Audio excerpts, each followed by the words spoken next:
पिछले सालों के पेपर की सीरीज को स्टार्ट किया है, क्योंकि पिछले साल के पेपर लगाने से आपको सीबीटी 1 का लेवल और पैटर्न मालूम चलता है, किस लेवल और पैटर्न से आपके एग्जाम में क्वेश्चन बनते हैं। और रेलवे के ढेर सारे क्वेश्चन जो हैं वो पिछले साल के पेपर से रिपीट होकर के पूछे जाते हैं, इसलिए सबसे पहले आपको पिछले साल के पेपर लगाना बहुत ज्यादा आवश्यक है। देखिए सीबीटी 1 का जो मेन पार्ट है आपका 100 प्रश्नों में से 40 क्वेश्चन आपके जीके जीएस से पूछे जाएंगे। आज का देखिए पहला क्वेश्चन है, आपसे पूछा गया है समाचार पत्र बंगाल गजट जो कि 1780 में प्रकाशित किया गया था और ये भारत का पहला समाचार पत्र था, तो इसके संस्थापक कौन थे। सबसे पहले एक बार आप लोग प्रयास करिए लगाने का।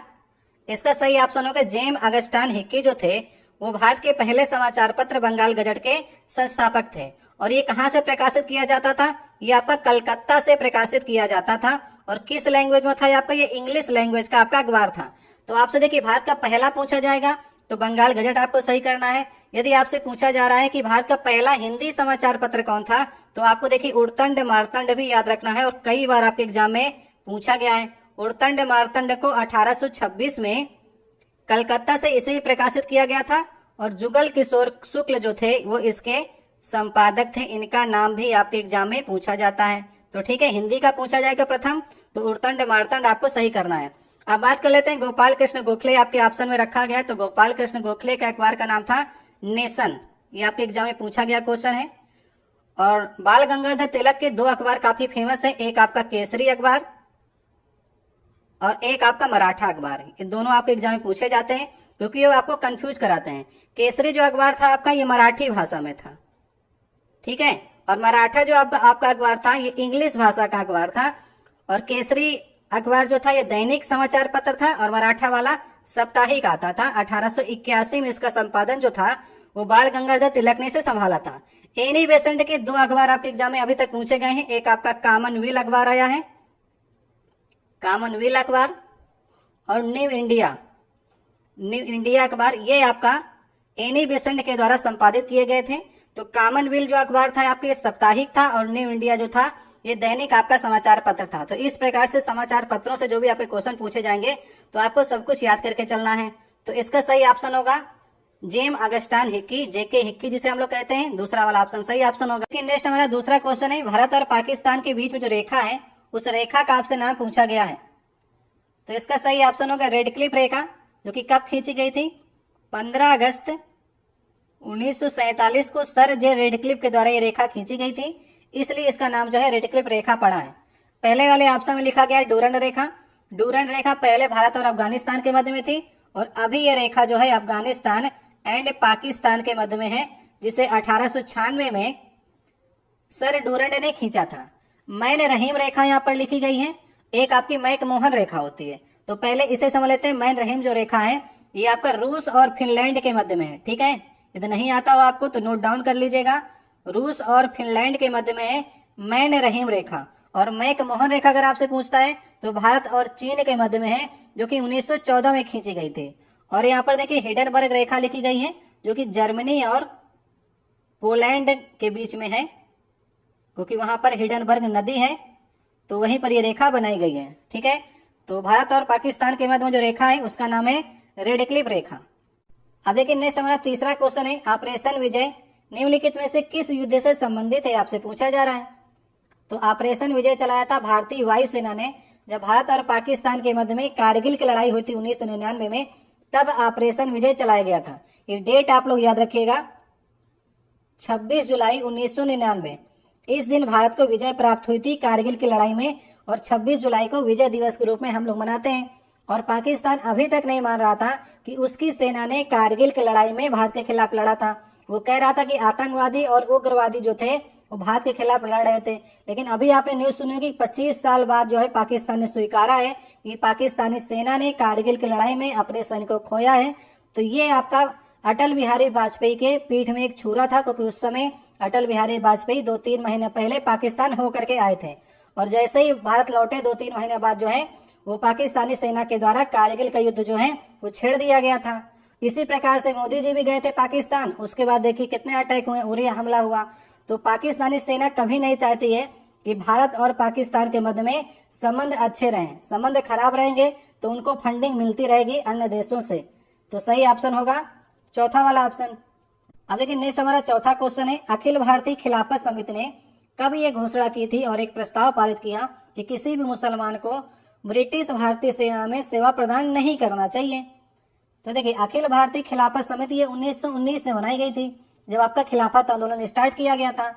तो जब प्रथम विश्व युद्ध आपका 1914 से लेकर के 1918 तक चला, तो प्रथम विश्व युद्ध जब खत्म हो गया तो ब्रिटिश सरकार ने तुर्की के साम्राज्य को विघटित कर दिया और भारत के मुसलमान जो थे वो टर्की के सुल्तान को अपना खलीफा मानते थे। इससे नाराज होकर के उन्होंने खिलाफत आंदोलन भी चलाया। जब बात नहीं बनी तो जुलाई 1919 को एक प्रस्ताव पारित किया गया कि कोई भी मुसलमान जो है वो ब्रिटिश भारतीय सेना में सेवा प्रदान नहीं करेगा। इसलिए सही ऑप्शन होगा लास्ट वाला ऑप्शन।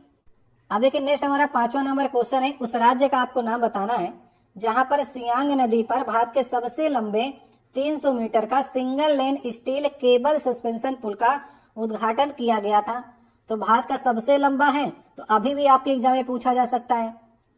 तो सही ऑप्शन होगा अरुणाचल प्रदेश, क्योंकि आपको मालूम होगा कि ब्रह्मपुत्र नदी जो है वो अरुणाचल प्रदेश में सियांग नाम से जानी जाती है, और जैसे ही असम में प्रवेश करती है सियांग नदी तो उसका नाम हो जाता है ब्रह्मपुत्र। ठीक है, तो सियांग नदी की दो आपकी सहायक नदियां हैं अरुणाचल प्रदेश में, ये भी आपके एग्जाम में पूछी जाती हैं। एक आपकी लोहित नदी है और एक आपकी दिबांग नदी है। ठीक है, ये दोनों नदियां जो हैं वो सियांग नदी की सहायक नदी हैं, जो कि ब्रह्मपुत्र का नाम है सियांग नदी अरुणाचल प्रदेश में। और जब ये तिब्बत से निकलती है ब्रह्मपुत्र नदी तो वहां पर इसे सांगपो नदी कहा जाता है। ये कई बार आपके एग्जाम में पूछा गया है कि तिब्बत में ब्रह्मपुत्र नदी को सांगपो के नाम से जाना जाता है, अरुणाचल प्रदेश में सियांग नाम से, और जब असम में प्रवेश करती है तब इसे ब्रह्मपुत्र नाम से जाना जाता है, और जैसे ही आपका बांग्लादेश में प्रवेश करती है तब इसका नाम जमुना हो जाता है। ये सब कुछ आपको याद करके चलना है। सही ऑप्शन होगा अरुणाचल प्रदेश में बनाया गया है। अब देखिए, नेक्स्ट हमारा 6वां क्वेश्चन है, 1586 में द लिटिल बैलेंस नामक पुस्तक किसने लिखी थी, आपको बताना है। तो इसका सही ऑप्शन होगा, ये पुस्तक है गैलीलियो की। गैलीलियो इटली के निवासी थे और इनका नाम आता है दूरबीन की खोज में। तो पुस्तक याद रखिएगा द लिटिल बैलेंस। और देखिए, पहले ऑप्शन में लिखा गया कैरोलस लिनियस, जिन्हें हम लोग द्विनाम पद्धति का जनक मानते हैं, और ये एक वनस्पति वैज्ञानिक थे। इनकी पुस्तक भी कई बार आपके एग्जाम में पूछी गई है। पुस्तक का नाम है सिस्टेमा नेचुरी। ठीक है, सिस्टेमा नेचुरी अगर आपसे पूछता है किसकी पुस्तक है तो आपको सही करना है कैरोलस लिनियस। ठीक है, जेम्स प्रोकोस्ट, और आगे अगर जूल लगा दें तो जो आप जूल का नियम पढ़ते हैं उसमें गतिकी का प्रथम नियम, ऊर्जा संरक्षण का नियम, तो जेम्स प्रकाश जूल ने ये सारे नियम दिए। और आर्किमिडीज का सिद्धांत तो आप जानते ही हैं। तो लिटिल बैलेंस नामक पुस्तक थी गैलीलियो की। अब देखिए, 7वां क्वेश्चन है, निम्नलिखित में से किस राज्य ने प्रति व्यक्ति प्रतिदिन न्यूनतम 55 लीटर पानी की उपलब्धता सुनिश्चित करने के लिए पानी का अधिकार प्रदान करने हेतु कानून बनाने की घोषणा की थी, ये आपको बताना है। तो राइट टू वाटर सबसे पहले जो है मध्य प्रदेश ने लागू किया कि प्रति व्यक्ति जो है प्रतिदिन 55 लीटर पानी आपको मिलना ही चाहिए। तो जहां भी क्षेत्र हो आपका, हर जगह एक व्यक्ति को एक दिन में 55 लीटर पानी का अधिकार जो है ये मध्य प्रदेश की सरकार ने लागू किया था। तो इसे आप लोग याद रखिएगा। सही ऑप्शन होगा लास्ट वाला ऑप्शन। अब देखिए, नेक्स्ट 8वां क्वेश्चन है, विरासती कस्बे ओरछा को यूनेस्को के द्वारा विश्व धरोहर स्थलों की अस्थायी सूची में डाला गया है। तो ये शहर किस राज्य में स्थित है, आपको बताना है। तो ओरछा आप सभी को मालूम है, ये आपका पड़ता है मध्य प्रदेश में। यहाँ के राजा जो हैं वो राजा श्री राम कहलाते हैं। ओरछा के राजा जो हैं वो श्री राम है। और यहाँ पर जो मंदिर है उसके जब पट खुलते हैं, दरवाजे खुलते हैं, तो सबसे पहले पुलिस वाले दर्शन करते हैं। तो ओरछा के राजा श्री राम है, जो कि मध्य प्रदेश में आपका पड़ता है। अगर हम बात करेंगे अस्थायी सूची की, तो पहले यूनेस्को जो है कई स्थलों को अपनी अस्थायी सूची में डालता है, और फिर धीरे धीरे वो सूची जो है वो स्थायी सूचियों में चली आती है। अगर हम बात करें कि मध्य प्रदेश में कितने स्थल जो है वो आपके स्थायी सूची के अंतर्गत डाले गए हैं, तो ऐसे आपके 3 स्थल हैं। पहला है आपका खजुराहो, इसके बाद सांची का स्तूप, और भीमबेटका की गुफाएं जो है आपकी मध्य प्रदेश की जो साइटें हैं ये आपकी स्थायी सूची के अंतर्गत डाली गई हैं। ओरछा को अस्थायी सूची में डाला गया है, ये पड़ता है आपका मध्य प्रदेश में। सही ऑप्शन दूसरा नंबर हो जाएगा। अब देखिए, नेक्स्ट हमारा 9वां क्वेश्चन है, भारत की एकमात्र मुक्केबाज जिन्होंने 6 बार विश्व मुक्केबाजी चैंपियन बनकर के इतिहास रचा है, तो आपको उनका नाम बताना है। तो जब भी मुक्केबाजी का नाम आएगा तो आपको मैरी कॉम सही करना है, क्योंकि 6 बार की विश्व चैंपियन सिर्फ और सिर्फ मैरी कॉम है। और ये किस वेट कैटेगरी से लड़ती हैं, 51 kg की वेट कैटेगरी से इन्होंने लड़ा है। और किस राज्य से संपर्क रखती हैं? मणिपुर की हैं। कई बार आपके एग्जाम में पूछा गया क्वेश्चन है। और अभी तक इन्होंने संन्यास नहीं लिया है। बीच में भी खबर आई थी तो उन्होंने बताया कि अफवाह खबर है, और अभी तक मेरी कॉम ने संन्यास नहीं लिया है। 2012 में इन्हें कांस्य पदक मिला था। ये भी आपके एग्जाम में क्वेश्चन पूछा गया है। तो सही ऑप्शन लास्ट वाला होगा। अब देखिए नेक्स्ट हमारा 10वां क्वेश्चन है, कोशिका का वह बाह्यतम आवरण कौन सा है जो कोशिका के अवयवों को उसके बाह्यतम आवरण से अलग करता है, आपको बताना है। तो आपने देखिए कोशिका की संरचना देखी होगी। तो कोशिका के अंदर आपको देखिए देखने को मिलेंगे, जैसे कोशिका प्लाज्मा झिल्ली जो होती है उसके अंदर आपको कई पदार्थ देखने को मिलेंगे, जैसे आपका लाइसोसोम हो गया, राइबोसोम हो गया, कोशिका द्रव हो गया, केंद्रक हो गया, माइटोकॉन्ड्रिया हो गया। ये सब आपके प्लाज्मा झिल्ली या फिर आपका कोशिका झिल्ली के अंदर होते हैं। तो इसका नाम देखिए प्लाज्मा मेम्ब्रेन भी होता है और सेल मेम्ब्रेन भी होता है। तो ये बाह्यतम आवरण से कोशिका के जो अवयव होते हैं उनको अलग करने का काम करती है। तो कोशिका झिल्ली किसकी बनी होती है? आपके एग्जाम में क्वेश्चन पूछा भी गया है। तो कोशिका झिल्ली जो बनी होती है लिपिड और प्रोटीन की बनी होती है। तो सही ऑप्शन कौन सा हो जाएगा? सही ऑप्शन पहला वाला हो जाएगा। नेक्स्ट देखिए 11 नंबर क्वेश्चन है, निम्नलिखित में से पश्चिमी तट में स्थित क्षेत्र का नाम आपको बताना है जो पश्चिमी तट पर हो। तो सिंधु का मैदान जो है आपका, ये तो उत्तर में आपका पड़ता है। असम वाला तो पूर्व में चला गया। कोरोमंडल के तट आपके पड़ते हैं तमिलनाडु में, तो आपका पूर्वी तट में आपका आ जाएगा। आपसे पूछा है पश्चिमी तट, तो मालाबार क्षेत्र जो है वो आपका पश्चिमी तट में आता है। तो मालाबार कहाँ से कहाँ पर पड़ता है? तो मालाबार आप देखेंगे जाकर के, तो कर्नाटक से लेकर के तमिलनाडु तक मालाबार आपका क्षेत्र पड़ता है। तो सही ऑप्शन हो जाएगा लास्ट वाला ऑप्शन। अगर आपसे पश्चिमी तट में और भी पूछता तो वहां पर देखिए आपको कोंकण तट, कोंकण जो क्षेत्र है ये भी आपका पश्चिमी तट में आता है। इसके बाद आपका केनरा जो तट है वो भी आपका पश्चिमी तट में आएगा, और मालाबार क्षेत्र, तो ये तीनों आपके पश्चिम में आएंगे। पूर्व में आपसे पूछता है तो कोरोमंडल सही करिएगा जो कि आपका तमिलनाडु में पड़ता है। तो पश्चिम के मैंने आपको तीनों बता दिए हैं। अब देखिए नेक्स्ट हमारा 12 नंबर क्वेश्चन है, निम्नलिखित में से कौन सा समुद्री तट जो है वो ब्लू फ्लैग सर्टिफिकेशन प्राप्त करने वाला एशिया का पहला समुद्री तट बन गया है? तो अगर एशिया का पहला बन गया है तो ये क्वेश्चन बार बार आपके एग्जाम में पूछा जाएगा। तो सही ऑप्शन होगा चंद्रभागा समुद्री तट। ये आपका पड़ता है उड़ीसा में, और इसका एक अन्य नाम भी है जो कि आपके एग्जाम में पूछा भी जाता है। इसे गोल्डन बीच के नाम से भी जाना जाता है, चंद्रभागा समुद्री तट को। तो इसे 2018 में ब्लू फ्लैग सर्टिफिकेट मिला था। तो ब्लू फ्लैग सर्टिफिकेट उन्हीं को मिलता है जहां पर स्नान के लिए बढ़िया पानी होता है, सुरक्षा का प्रबंध बढ़िया हो, पर्यावरण का ध्यान रखा जाए। तो बहुत से इसके कैटेगरी होते हैं, उनमें अगर कोई भी तट पाया जाता है तो उसे ब्लू फ्लैग का सर्टिफिकेट दिया जाता है। तो अभी तक भारत में 12 ऐसे आपके बीच हैं जिन्हें ब्लू फ्लैग सर्टिफिकेट प्रदान किया जा चुका है। तो पहला अगर बात करेगा तो चंद्रभागा समुद्री तट या फिर गोल्डन बीच पड़ता है उड़ीसा में। तो इसे आपको याद रखना है क्योंकि ये एशिया का भी पहला है ना, इसलिए इंपॉर्टेंट है आपका। अब देखिए नेक्स्ट 13 नंबर क्वेश्चन है, कौन सा केरल का पारंपरिक रंगमंच नृत्य है जो 8 दिनों में 8 नाटक प्रदर्शित किए जाते हैं? तो अगर केरल का पूछा है तो यक्षगान तो कहाँ का हो गया? यक्षगान तो कर्नाटक का हो गया। नेक्स्ट देखिए कृष्णाटम लिखा गया है, कृष्णाटम केरल का है। कृष्णाटम में कृष्ण भगवान के 8 नाटक जो है वो 8 दिनों में प्रदर्शित किए जाते हैं। तो सही ऑप्शन हो जाएगा कृष्णाटम। नेक्स्ट देखिए मार्च लिखा गया है, मार्च कहाँ का है? मार्च एमपी का है। और तेरुकुथु जो है ये तमिल का है। तो अगर आपको डांस आते होंगे रंगमंच वाले तो आप यहाँ पर से जान जाएंगे कृष्णाटम सिर्फ जो है वो केरल का है, यक्षगान कर्नाटक हो गया, मार्च हो गया एमपी का, तिरुकथु हो गया तमिल का। तो एक ही बचता है। तो अगर 3 में से 2 किसी प्रकार से आ रहे हैं फिर भी आप इन्हें सही कर सकते थे। अब नेक्स्ट देखिए 14 नंबर क्वेश्चन है, निम्नलिखित में से किस आर्टिकल में समानता की अवधारणा को परिभाषित किया गया है? तो आर्टिकल नंबर 30 में देखिए लिखा गया है कि अल्पसंख्यक जो है हमारे वो किसी भी शैक्षिक संस्थान को खोल सकते हैं। आर्टिकल नंबर 14 में समानता की अवधारणा प्रदर्शित की गई है। विधि की समक्ष समता मतलब कि राज्य के सभी व्यक्तियों को एक समान कानून रूप से उनको समता प्रदान की जाएगी। तो सही ऑप्शन होगा दूसरा वाला ऑप्शन। आर्टिकल नंबर 21 में राइट टू लाइफ है। ठीक है, ये क्वेश्चन आपके एग्जाम में पूछा गया है, मतलब कि जीने का अधिकार जो है, प्राण एवं दैहिक स्वतंत्रता जो दी गई है वो आर्टिकल नंबर 21 में रखा गया है। और आर्टिकल नंबर 19 में जो है वो स्वतंत्रता का अधिकार है जिसमें आपको 6 प्रकार की स्वतंत्रता दी गई है। तो अभी जो सही होगा समानता के अधिकार में वो ऑप्शन नंबर 2 होगा। नेक्स्ट देखिए क्वेश्चन है, पूर्वोत्तर भारत की निम्नलिखित में से कौन सी मीठे पानी की झील है जो सबसे बड़ी है? ये 15 नंबर क्वेश्चन होगा। तो अगर आपसे पूर्वोत्तर भारत की पूछ रहा है तो आपको लोकटक झील सही करना है। अगर आपसे भारत की आपसे पूछता है तो आपको उलर झील सही करना है, जम्मू कश्मीर की। ये भारत की सबसे बड़ी मीठे पानी की झील है। तो लोकटक झील जो है ये कहाँ पर पड़ती है? मणिपुर में पड़ती है, ठीक है। और इससे कई क्वेश्चन आपके बनते हैं कि मणिपुर में जो आपका लोकटक झील है इसमें एक आपका तैरता राष्ट्रीय उद्यान है जिसका नाम है केबुल लैम जाओ।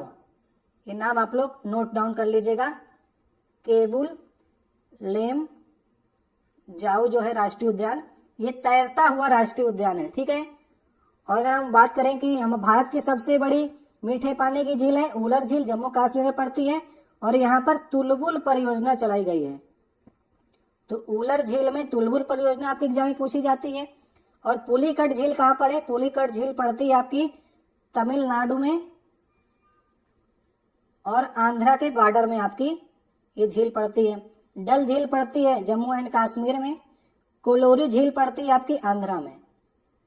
तो सब कुछ एक बार आप लोग रिवाइज कर लीजिएगा, सही ऑप्शन होगा पहला वाला।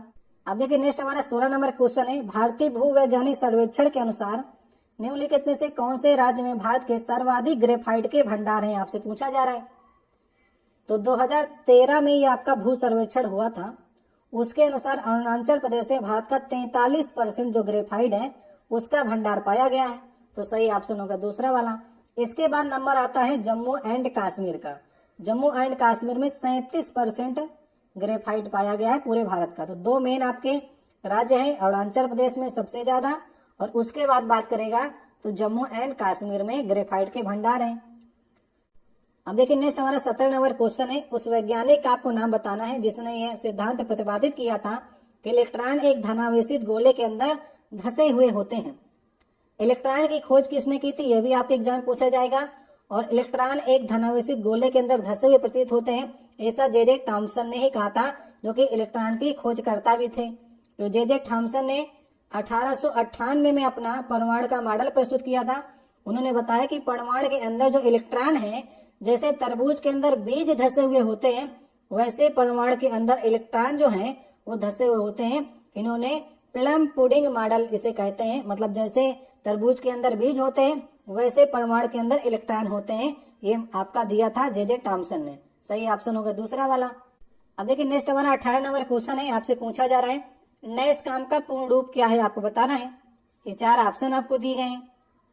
तो इसका सही ऑप्शन होगा तीसरा नंबर ऑप्शन। यहाँ पर लिखा गया है national association of software and service company जो है वो नैसकॉम का पूर्ण रूप है। तो नैसकॉम के बारे में जान लेते हैं कि नैसकॉम है क्या। इसकी स्थापना 1988 में की गई थी और ये एक प्रकार की आईटी कंपनी है, ठीक है, आईटी कंपनी है। और इसका हेडक्वार्टर जो है वो दिल्ली और नोएडा में इसके हेडक्वार्टर जो है वो बनाए गए हैं। और इस समय नैसकॉम के अध्यक्ष कौन है? अभी बदल गए हैं, तो अभी आप लोग नए नाम याद कर लीजिएगा। सिंधु गंगाधरम जो है वो नए अध्यक्ष बनाए गए हैं नैसकॉम के। तो ये आपके एग्जाम में क्वेश्चन पूछा जा सकता है। अब नेक्स्ट देखिए हमारा 19 नंबर क्वेश्चन है, निम्नलिखित में से कौन सा दुर्घटनावश या इरादतन रूप से डेटा के अन्य अधिकृत व्यक्तियों के समक्ष प्रकटीकरण या अन्य अधिकृत संशोधन या नष्ट किए जाने के संरक्षण को संदर्भित करता है? तो संरक्षण किससे प्राप्त होगी आपको? अन्य अधिकृत व्यक्तियों से, वो आपको डेटा सिक्योरिटी से प्राप्त होगी। सही ऑप्शन नंबर हमारा पहला हो जाएगा। तो ये तो प्रश्न पढ़कर ही समझ में आ जाएगा कि कैसे आपको संरक्षण प्राप्त करना है अपने डाटा का। डेटा सुरक्षा से ही आपको प्राप्त होगा। अब देखिए नेक्स्ट क्वेश्चन है, निम्नलिखित में से किसने विश्व स्वास्थ्य संगठन के लिए दुनिया का पहला मलेरिया वैक्सीन विकसित किया गया है? तो किस कंपनी ने किया आपसे पूछा जा रहा है। तो कंपनी का नाम है GSK, जिसका फुल फॉर्म है गैलेक्सो स्मिथ क्लाइन कंपनी का नाम है। और 1987 में इसने बनाया था और एक ब्रिटिश कंपनी है। और अभी आपने जनवरी 2024 में सुना होगा कि सबसे पहले अफ्रीका के कैमरून देश में मलेरिया की पहली वैक्सीन जो है वो लगाई गई है। तो मलेरिया कैसे होता है? मलेरिया एक परजीवी से होने वाला रोग है जो कि मादा एनोफिलीज मच्छर के काटने से होता है। तो इनको भी आप लोग याद कर लीजिएगा। नेक्स्ट देखिए क्वेश्चन है, इसमें पूछा जा रहा है 21 नंबर क्वेश्चन होगा ये। 1866 में भारतीय समस्या के बारे में चर्चा करने और भारतीय कल्याण के संवर्धन हेतु ब्रिटिश लोक अधिकारियों को प्रभावित करने के लिए लंदन में ईस्ट इंडिया एसोसिएशन का गठन किसने किया था? तो 1866 में east India company, east India association की स्थापना की थी दादा भाई नौरोजी ने। याद रखिएगा, सही ऑप्शन होगा ऑप्शन नंबर दूसरा। तो दादा भाई नौरोजी को हम लोग क्या कहते हैं? Grand old man of India कहते हैं। और इन्होंने कौन सा सिद्धांत दिया था? धन के बहिर्गमन का सिद्धांत दिया था। बहुत बार आपके एग्जाम में क्वेश्चन पूछा जाता है।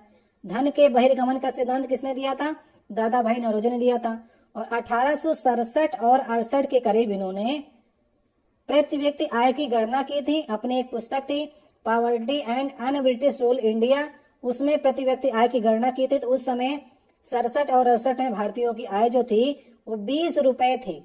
और अगर बात करेंगे दादा भाई नौरोजी की, तो दादा भाई नौरोजी ने कांग्रेस के सेकंड जो आपकी अधिवेशन हुआ था 1886 में, पहले वाले में भूपेंद्र चंद्र बनर्जी थे और दूसरे वाले की अध्यक्षता की थी दादा भाई नौरोजी ने। इस प्रकार से क्वेश्चन आपके एग्जाम में पूछे जाते हैं। और 1887 में, याद रखिएगा 1887 में ब्रिटेन में भारतीय सुधार समिति की स्थापना भी किसने की थी? दादा भाई नौरोजी ने की थी, भारतीय सुधार समिति।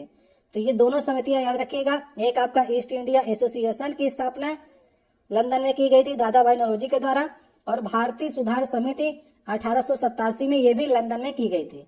तो ये दोनों आपके लिए इंपॉर्टेंट है। अब नेक्स्ट देखिए क्वेश्चन है, संघ और केंद्र सरकार के खातों के संबंध में संवैधानिक शक्तियों और कर्तव्यों का प्रयोग निम्नलिखित में से किसके द्वारा किया जाता है? तो संघ और केंद्र सरकार के जो खाते हैं उनकी देखरेख करता है भारत का नियंत्रक एवं महालेखा परीक्षक, जिसे हम लोग शॉर्ट में कैग के नाम से जानते हैं। और इस समय कैग कौन है? गिरीश चंद्र मुर्मू जो हैं वो कैग हैं। और किस आर्टिकल में इसकी चर्चा की गई है? आर्टिकल नंबर 148 से लेकर के 151 तक भारत के नियंत्रक एवं महालेखा परीक्षक के बारे में चर्चा है। इसकी नियुक्ति राष्ट्रपति करता है।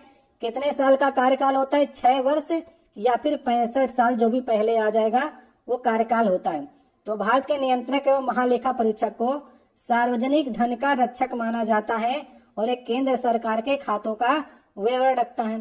तो सही ऑप्शन कौन सा होगा? सही ऑप्शन नंबर हमारा लास्ट वाला होगा।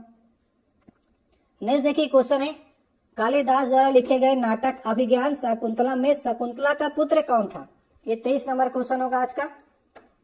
तो आपने कालिदास के नाटक अभिज्ञान शकुंतलम पढ़ा होगा। तो यहाँ पर आप पढ़ते होंगे कि दुष्यंत, राजा दुष्यंत और शकुंतला, इन दोनों के बारे में कहानी है जिसमें प्रेम है, विवाह है, विरह है, पूर्ण मिलन की कहानी है। तो शकुंतला का पुत्र का नाम था भरत, जिसके नाम पर हमारे देश का नाम जो है भारत पड़ा है। तो ये नाम तो आपको याद होना ही चाहिए। सही ऑप्शन होगा पहला वाला ऑप्शन। नेक्स्ट देखिए क्वेश्चन है 24 नंबर, विश्व विरासत स्थल के रूप में प्रसिद्ध जो अजंता की गुफाएं हैं वो किस स्थान पर स्थित हैं? तो अजंता की गुफाएं हैं औरंगाबाद, और औरंगाबाद आपका पड़ता है कहां पर? महाराष्ट्र में पड़ता है। ठीक है, तो ये महाराष्ट्र में आपकी गुफाएं हैं। और 1983 में इसे विश्व विरासत स्थल में शामिल किया गया था। उस समय 3 और इसके अलावा शामिल किए गए थे 1983 में, उन्हें भी आप लोग याद रखिएगा। तो आगरा का किला शामिल किया गया था 1983 में, ताजमहल को शामिल किया गया था, और एक आपका एलोरा की गुफाओं को शामिल किया गया था। ठीक है, तो 1983 में 4 आपके स्थल शामिल किए गए थे विश्व विरासत स्थल की सूची में। तो सही ऑप्शन होगा औरंगाबाद, महाराष्ट्र में अजंता की गुफाएं हैं। अब देखिए नेक्स्ट हमारा 25 नंबर क्वेश्चन है, निम्नलिखित में से किसे भारत के स्वतंत्रता आंदोलन के दौरान चरमपंथी नेता के रूप में जाना जाता था? तो देखिए भारतीय स्वतंत्रता आंदोलन के दौरान 2 प्रकार के आपके नेता होते थे, एक आपके चरमपंथी नेता और एक आपके नरमपंथी नेता। तो नरमपंथी नेता का लक्ष्य ये होता था कि उनको अहिंसा के माध्यम से अंग्रेजों को बाहर निकालना है। तो अहिंसा का रास्ता, उसमें वो प्रदर्शन करते थे, शांतिपूर्ण आंदोलन करते थे, प्रार्थना पत्र लिखते थे। इस प्रकार से नरमपंथी नेता काम करते थे। और चरमपंथी नेता का लक्ष्य था कि अंग्रेज जो हैं अहिंसा से नहीं जाएंगे, इनको हिंसा से भगाना पड़ेगा। उसका रास्ता चाहे गोली हो, चाहे बारूद हो, चाहे बम हो, चाहे हमको अंग्रेजों को मारना पड़े, तो किसी भी रास्ते से चरमपंथी नेता जो थे वो अंग्रेजों को बाहर निकालना चाहते थे। तो उनमें देखिए 3 नाम आपके आते हैं, उन 3 नामों को आप लोग याद रखिएगा, लाल, बाल और पाल। ये आपके चरमपंथी नेता थे, ठीक है। जिसमें लाल से आपका हो गया लाला लाजपत राय, बाल से हो गया बाल गंगाधर तिलक, और पाल से हो गया विपिन चंद्र पाल और अरविंद घोष। तो इस प्रकार से 3-4 नेता आपके ऑप्शन में रख देगा। अभी देखिए बाल रखा है ना, बाल गंगाधर तिलक, ये चरमपंथी नेता में आते थे। तो सही ऑप्शन हो जाएगा ऑप्शन नंबर 4 वाला।